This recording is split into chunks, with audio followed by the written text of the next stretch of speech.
ఒక అడవిలో చిన్న చెరువు దగ్గర కప్పల గుంపు సంతోషంగా జీవించేది. అదే చెరువు పక్కనే ఒక పెద్ద పాము ఉండేది. కప్పలు పామును చూసి భయంతో వణికిపోయేవి. కాని ఒకరోజు పాము చాలా బలహీనంగా కనిపించింది. ఆహారం లేక అలసిపోయి చెరువు దగ్గరే పడిపోయింది.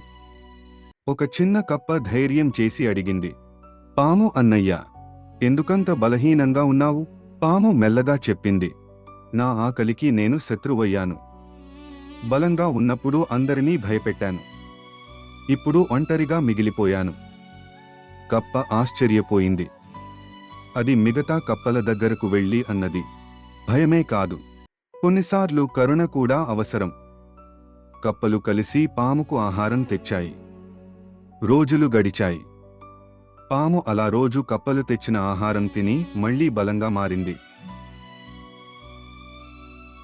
అందరూ భయపడ్డారు, ఇప్పుడు మళ్లీ మమ్మల్ని తింటుందేమో అని.